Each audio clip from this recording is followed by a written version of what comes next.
Hey folks, WVSN behind the scenes here yet again, this time at the Madison Civic Center. Behind us we have the state-bound Scott Skyhawks, on their way to Charleston this week, taking on Cardinal Conference foes, 7 seed, Point Pleasant. Not only an accomplishment to get to the state tournament for the Skyhawks, but to get there as a number 2 seed just shows you how much respect they've earned across the state this past season. Oh, absolutely. They draw a team, Tony, in Point Pleasant that was a stumbling block late in the season, because Scott went to Point Pleasant and got beat. And, we'll talk with Jason Kingery later, but he felt like his team shouldn't have lost that game. Right. And they felt they shouldn't have lost that Sissonville game at Sissonville. That's right. And in the regional finals game, they came out and they avenged a loss. Absolutely. And if anything, that's a good thing for Scott because they brought down to earth against the team that, some people may be like, oh, you got them, worry about the next round. Right. Now they'd be like, well, we've lost to this team. Yeah. So, Well, they just about looked over Sissonville, Tony, and for 2.5 quarters, you looked at each other, and it just wasn't the same Skyhawks no, we were used to it seeing. Wasn't. So, tip your hat to Sissonville. They came out and really played probably about 2.5 quarters of great basketball. But, it's what you always say. They play 4 quarters, They right? play 4 quarters. That's a total of 32 minutes Yeah. in the high school game. That's right. So, Scott, unfortunately for them, they were able to play about 2.5 good quarters there, superb quarters. Absolutely, that when they played well, they were definitely the better team on the court, and that's been the case a lot of times this year. We've gotten pretty familiar with these Skyhawks from preseason interview with the Twin Towers. We'll probably meet with them here after their practice is over as well. But no powder puff schedule at all for the Skyhawks. You cannot accuse them of softening up their schedule to get the record. If you think about it, their losses are against some teams that maybe people should have been like, oh, they overlooked. Right. But if you look at their wins, they've already beat a state tournament caliber field, if you ask me, throughout the state. Yeah, you take out the Point Pleasant and Sissonville loss, and, nothing against those 2 programs, but all the other losses were against legitimate contenders. Mm-hmm. And, it's just great, Tony, because, I'm a former alumni, and I got to go over and watch the girls' game today. The town of Madison not only had girls, they went to the state championship day. They got beat by Summers County. Congratulations to them on a great season, by the way. Absolutely, yeah. That was. They run into Summers County. It's the UConn of high school basketball. Yeah, they're only undefeated for 4 straight years. So what can you do? But they put a girls' team and a boys' team in Charleston, and it really all started. We alluded to it in the radio broadcast. Anybody that got to listen to it, when Jason Kingery came back, it was his number 1 goal was to make Scott a contender every year. Right. And just another little side note, first time in school history that both the boys and the girls at Scott High School made the state tournament, so a big accomplishment not only for the school, but this is something awesome for this community. Yeah. It's a small, tight-knit community. I know this is kind of our backyard here. We're not trying to be homers to all you fans here, but it's hard not to get attached to these boys because Kingery's got, they're so full of respect. I can't think of a team that that's more deserving of a state tournament bid this year. We've had some great teams, but I'd put them right up, these Skyhawks up there, but just the rest of them. We've been fortunate to cover some real good boys this year. Real good basketball. And there's the one thing, Tony, that stands out to me from the 33 games that we covered is they always say defense wins championships, and if that adage is true, you might as well go ahead, and Kingery's going to kill me. Pin the plaque on the wall. Size up the ring, that's baby. Right, because this team, you'll see it when you get to Charleston. If you get a chance, they play Thursday, if I'm not mistaken. We'll clear it up with coach in a little bit. But this team will play 4 quarters of pure defense, kind of like Arkansas did back in the day. It was they used to call it, I think it was like 40 minutes of hell. Yeah, right. Nolan Richardson's teams. Yeah, right. So it's 32 minutes of just to the wall. Right. He's bringing 6, 7, 8 bodies at you, and they're in your face. So defense is what the Skyhawks preach. And what that does for them is that lets them, if they struggle a little bit on the offensive end, their defense literally keeps them in the game. Absolutely. And one thing, if you haven't seen these Skyhawks and you're watching this and you're going to go up and watch them at the Civic Center, watch at how much quick their big men get down the floor in transition. Yeah. Justin Harmon, 6'7", 230 pounds plus. He's a monster. Yeah, you look at him, you're like, no way that guy runs. He beats the 5'2" guards going down the floor. You're exactly right. And we've just seen here in practice. You may see him streaking ahead of the in front of the game here, right behind us. He's leading the pack more times than not. And Dave Ward just knows how to give him the ball. That's right. Always looking up court. All the players do. Always looking up court. Well, it helps Dave when he's got the ball and he's bringing the ball up the floor. He's at the top of the key where he's so tall. He's 6'6", Tony. He can see over the defense and he's seeing passing lanes that Jesse Belcher that's 5'6", that he's not going to see. I mean, I'm not taking anything against Jesse whatsoever because he's quite the guard himself. We've said 1,000 times he's the general, of the offense. But the offense opens up to a whole nother level when Dave Ward has the ball at the top of the key, and Harmon works, constantly got his butt into the man trying to work for position, and you can go back and watch on our videos. You'll see him. He works hard. Great kid, great athleticism. And he is one of the main keys on why they're going to Charleston. And it's not even really fair to say he's backing up his man. It's more like he's backing up his men. As normally they have a 2-3 collapsing zone on him. Yeah. Not even fair. I don't even know how many times he got one-on-one situations because it was normally 1-on-2, 1-on-3 because the defense collapsed to him. I mean, I don't even know. I mean, no offense to Cleve Wright, who's going to Hampton, but I mean, out of Oak Hill, I mean, I think he literally has his hands full with Justin Harmon in a one-on-one matchup. Absolutely. I hope I get to see that matchup. I hope so too. I think it's a 1 versus a 2 seed, and that would be awesome. Yeah, I mean, and it's possible. But first, Scott, they can't look past the Point Pleasant Big Blacks. That's right. 3 Cardinal Conference teams making it to the AA state tournament. There's only 7-8 teams in the conference, so about 50% of the conference made the field of 8. Yeah. That's just an absolute says leaps and bounds for what this Cardinal Conference has accomplished. And it's only a newer conference. It's only been around for a couple of years. Yeah, that's big time basketball, Tony. When you can have that kind of caliber of a conference, especially in AA. I mean, to me, that kind of rivals the MSAC, right? Because how many teams does the MSAC have in Charleston? Yeah, a couple. I mean, that's what I'm saying. So you got to kind of put it right there with the Mountain State Athletic Conference. As everybody likes to say. But man, Polka, great team. We got to see. I mean, the kid win it all. Yeah, Point Pleasant, Scott. I mean, the field is just so deep, and Oak Hill. When we got to see Cleve Wright, like you said a minute ago. I mean, he's an animal. If you get a chance. The AA state tournament will not be like it has been in years past. It's not watered down, Tony. Right. You could see probably arguably 2 of the best big men in the state. Yeah. Taekwon Gorda, George Washington. Right. We got to give him his credits too. But 2 at least. Let's number the 3 best big men we've seen this year, and 2 of them are coming out of AA. Absolutely. And that's a lot smaller enrollment than what them AAA schools. So it's been a great year for great Southern West Virginia basketball, at least. Now you're going to make, and this is what tournament time's all about. Now you get the northern teams trickling down here from the eastern panhandle, from the northern panhandle. Panhandles everywhere, man. It all comes together at the Civic Center. It's going to be a good time. That's the state tournament. Just being in that atmosphere, you get packed in there, and if you're fortunate enough to play one of the late games, you normally got just a few people left over from each game that stayed around to watch you, and that for some of these kids, that's probably be the biggest crowds that they've seen, that they've played in front of. And outside of Ward and Harmon, you got to think of what a building block this is for Belcher, Dolan, Schaefer. I mean, them guys are getting valuable experience that Coach Kinger's be able to carry into next season. All right, and you got the freshman Cody Brown, right? He got big. We haven't seen him as much here in the state tournament, but throughout the season, he ended up having to be a big contributor. That's right. Yeah, Kinger wasn't afraid to throw him in there either. No, some coaches are kind of weary. He held his own. Yeah. I was saying sink or swim. I think he swam well. That's right. Yeah. Wasn't no Michael Phelps. Yeah, I mean, he's not a kid that's going to come out and he's not going to light it up for 30. Right. And you shouldn't expect it out of your freshman. That's exactly right. That would be unfair expectations towards Cody. I mean, there are that rare exception, but I mean, 1 out of a million. Now, are you expecting it? Now if he's LeBron, then yeah. If Cody Brown's 6'8", 6'9", I expect that out of him, but he's not. We hope to see him grow, over the next couple of years as we'll be following the, basketball in AA, AAA. Hopefully Tony from here on out till we're old, but. Special thanks goes to the teams that allowed us in this season, right? Because it was real easy. Back in November, Tony, when we were knocking on doors for coaches to go, hey, I don't know you guys. Yeah, but what are you doing? Yeah, but they've let us in. We got to cover 30+ games, and special thanks goes to all you guys at this time. Especially to the guys right behind us. The Skyhawks. Coach Kinger's been. I am sure he don't let everybody into his practice, so that's why we're kind of talking low. We don't want to get too interruptive back there.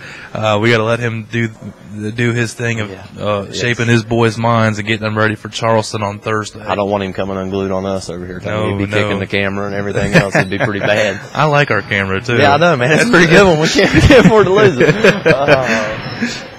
But let's go ahead and just look back this year at what the Skyhawks have accomplished. You know, they started out, close 2-point victory over Tulsa. Dave Ward, 33 points. Yep. Then the next game, they got Sissonville here at the Madison Civic Center, where we're at right now. Right. And in the Coalfield shootout. Coalfield shootout. Justin Harmon has 35, and that kind of just set the tone right off the bat. Yep. Be like, hey, we got 2 players that can drop mid-30s on you on any given night. Yep. We are a team that's here to stay. And what people still doubted them, that was until they went down to the EQT Classic down in Kentucky. Oh, yeah, and they had a real good showing down there, and they've actually got invited to go back next year. Right. And that's a huge thing. When you go and a tournament committee comes to you and says, hey, Coach, we like you and your program so well, we want to bring you back. Right. They only take 3 teams out of the whole state of West Virginia. That's right. So, hats off, because, the Skyhawks will be playing that again next year. And then the wins, Tony, just continue to add up as the Skyhawks were a 20-win team this year. Right. And, I mean, you look at, if you talk to Coach Kingery, he's going to tell you one don't mean any more than another. Right. But we were fortunate enough to cover most of their games coming down the stretch. Right. And, man, some big-time wins, wasn't it, Tony? Yeah, we had 3 in a row. Yeah. And just in case if you're wondering who that is, number 9 in the state at the time, Bluefield. Yeah. Check. Last second heroics. Right. Next up, number 2 in the state, Wyoming East, who hadn't lost to anybody other than 2 games to Oak Hill, number 1 in the state, and Woodrow Wilson, a AAA MSAC powerhouse. Check. Chalk it up, and then they wrapped it up against an undefeated Cardinal Conference team, undefeated in conference that was, the Polka Dots, and they had lost earlier in the year at Polka. And when they came to the Hawks Nest, another late last second, we're talking about last second, a buzzer beater tip in off of Dave Ward, missed by the big man, Justin Harmon. So always just around the ball, isn't he, Tony? He's just got a nose for it, and he's got, ladies and gentlemen, you have to see this kid's handwork. Nobody 6 arms up there with him, and he'll find a way to come down with the ball with ease. It's crazy. Yeah, he does. He's so soft around the rim, and we've got to see the development of his footwork. Just what an evolution it's been. Go back and watch one of our first Scott broadcasts, and then go back and watch the last one, and you'll be able to see a huge difference in his drop step ability, I think, is what they call it when you're in the post. But, and that goes...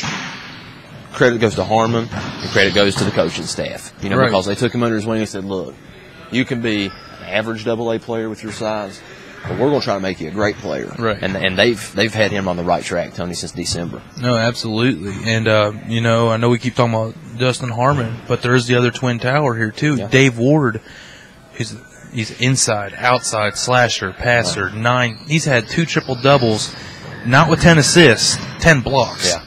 At least. So athletic. He's just long and he's tall and he's constantly, I think he's got a pretty high basketball IQ too, Tony. I think he's the first player in high school that I've seen personally, other than when I got to watch LeBron play in Northeast Ohio, that was a potential triple-double threat every single night in high school. Right.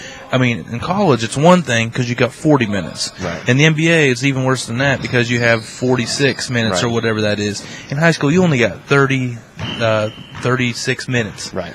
32, I'm sorry. Yeah. 32, my math's horrible, man. Is that Ohio education coming out? Public school. Everybody. I'm from Ohio, man. I'm 0 for 2. But, 32 minutes. So to get triple-double in 32 minutes, what else can you say? Right. And they're not a team that averages 90 points a game. They average 50 points a game, and he's still finding a way to average 15, 18 points a game this year. Well, like you said, he blows up the points. He blows up these are the statistical categories. Right. Points, rebounds, blocks. And then he does assists, steals, turnovers, and in your favorite that we're going to adapt probably next basketball season is the altered shot. The altered shot. Him and Harmon, if you go into the paint, you can expect to have 2 towering sets of arms. Yeah. Get at least maybe not blocking every time, but getting in their way. Because Harmon averages probably 3-4 blocks a game as well, at least for normal. On more times than not, he'll have 3-4 blocks. Yeah, I'd say it's a fair average. He had 4 or 5 against Sissonville. Right. I'd say they each did. Yeah, he had 4 against Sissonville. If you're looking for a block party, come to the Scott Skyhawks against Point Pleasant on Thursday. And the way that they're able to change the game, you get a scorer, a Jason Cuffey that likes to take the ball to the basket.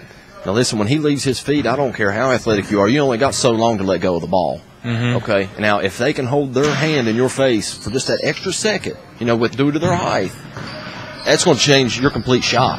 And it's going to throw your timing off just a little bit, and more than likely you're going to miss the shot. And we saw that down the stretch when Poca lost to Scott. Yeah. Cuffey tried to get it inside a couple times. You have to do a fadeaway off the back, off his back foot.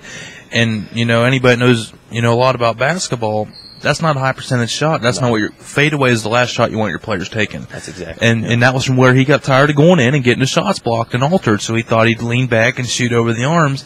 And in reality, that's still an altered shot. Oh yeah. I mean, because he's interfering with the shooter and his rhythm, his whole view. You obstruct the view of the basket. I don't care how good you are. If you don't see the rim, you can't put it in it. Right. No, I mean, you're right. You're right on the money right there. Yeah, you got to see it to make it, right? That's exactly. You know where the vicinity is, but I mean, that's about look for the big white square. Yeah, you just can't be throwing it up. You got to have a good view of what you're doing, and you go on down the list. If you get away from the two senior studs that the Skyhawks have, you look at the role players Belcher, Dolan, and Mr. Defense himself, Marshall Tully. Yeah, a fellow senior, right. As well. They got Nevin Honeycutt. Most seniors hate not starting. Right. But he's the sixth man. He comes in, backs up, Harmon and Ward. Right. I mean, with Tully and Honeycutt, I mean, those are two seniors that know their roles. Yep. They're not selfish. They're not, why am I not getting 15, 20 points? Because Tully's done that. They know the opportunity is going to be there to score if they play the system, get it to the big guys, let them kick it back out to them if it's needed. Well, we've seen Tully. I mean, he's got a jump shot. Yeah. I mean, he's able to make the open shot, and more times than not, Tony, he'll pass on it to get his other team, to stay in the flow of the offense. He's not a player that's going to come down and jack up a quick shot and cause you to lose your rhythm. Right. And you got to love him type of players on the floor. Especially, he's a senior, and he brings that type of leadership, and he's got that kind of mentality.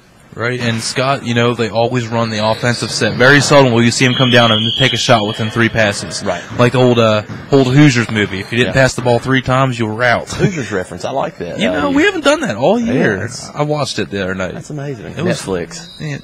It's true. Yeah. I'm in love. I'm in love.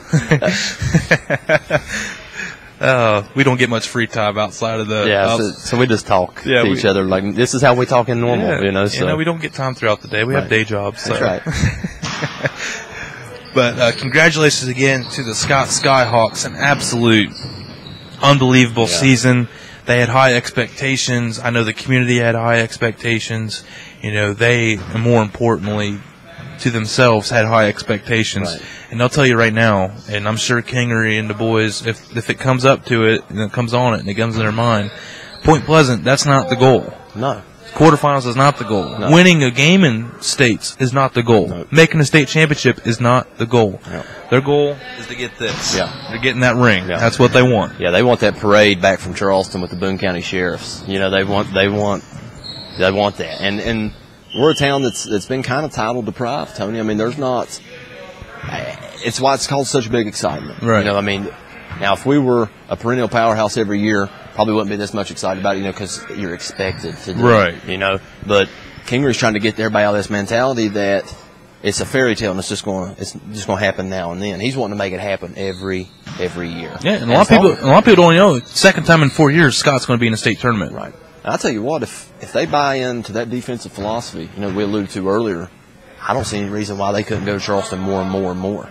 Right. Because they play lockdown defense. If you can hold a team under 50 points, I don't care what offense you have. Right. You have a chance to score more than 50 points in the game. Oh, yeah, absolutely. All right. And we've seen them hold teams to plenty in that. I mean, there's a couple of Hoover game when it was like 30-something to 29. I mean, I don't know. I mean, I made 36-29, I think, was the score of one of them games. There's a couple of them, like watching paint dry, and everybody says, that may not make for good fan bases or whatnot. Let me tell you what, when you win ball games, people come out and watch you. I don't care if you play the 4-corner offense, you score 15 points a game. You start winning 20 games a year, there's people going to be in the stands. Right. I've been telling everybody this. My alma mater up at Garaway in Sugar Creek, Ohio, our girls won the district championship by a score of 16-10, so it could be worse. Barn burner.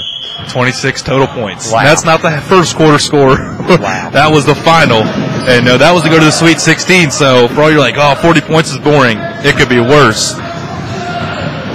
But I don't know. Right now we're kind of pausing. I'm enjoying listening to these boys run up and down behind me better than me. Yeah, I'm glad it's not us. I don't know that I could run that many. Yeah, hopefully the agreement was if we came into practice, we didn't have to participate in practice because I'm out. Yeah.